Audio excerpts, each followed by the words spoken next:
Nanawagan House Minority Leader o 4-Piece Party List Representative Marcelino Libanan nga Gobyerno Nasyonal nga maghatag indirekta nga bulig pinansyal 3.5 milyon nga mga paraglukad ng trabahante ha industriya han lubi.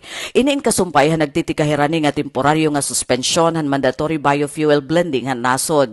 Iginpahamtang ni Libanan ang apilar darahan kabaraka nga dakon magiging epekto hini ha panginabuhian milyon-milyon nga Pilipino nga naasa ha pagkupra. Pulong niya an anuman nga pitad nga suspender ang biofuel blending policy, dapat iupod ang kadagmitan ng sentralisado nga financial assistance para aton mga parag-umahin lubi. Dirihirad dapat ang mag-anto sa tinguha nga mapaubos ang presyo han krudo. Igin proponerhan magbabalaod nga ang pundoin igagi ha Department of Social Welfare and Development, Department of Labor and Employment, and Department of Agriculture.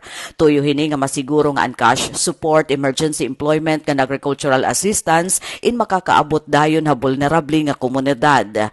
Ang biofuel blending aman pagsaladon biofuel tikang halubi ngadto ha krudo o gasolina.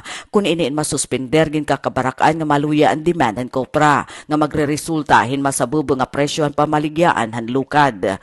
Sumalahan dato sa Philippine Coconut Authority, may ada 3.5 milyon nga rehistrado nga paraglukad habugos nga nasod. Maabotin 25 milyon nga Pilipino ang nakadepende ang panginabuhi industriyahan lubi ngan sobra sa 60% han mga paragkupra inaukoy lagi hapon ubos sa poverty line.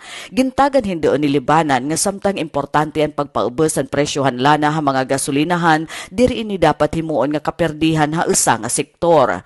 Kun mahinon duman ang House Bill No. 8469 inaprobado na ha ikatulo nga pagbasa Kongreso. Iniin maghahatag hingahom nga dahiton Pangulo nga isuspender ang paggamit ang biofuel tubtubin nga daw sa katuig kun ang presyon blended fuel in masitaas in 5% kontrahan puro nga diesel o gasolina. Nga daya na ang Senado waray papakapasa in countermeasure kasumpay hini antes an era Linton break.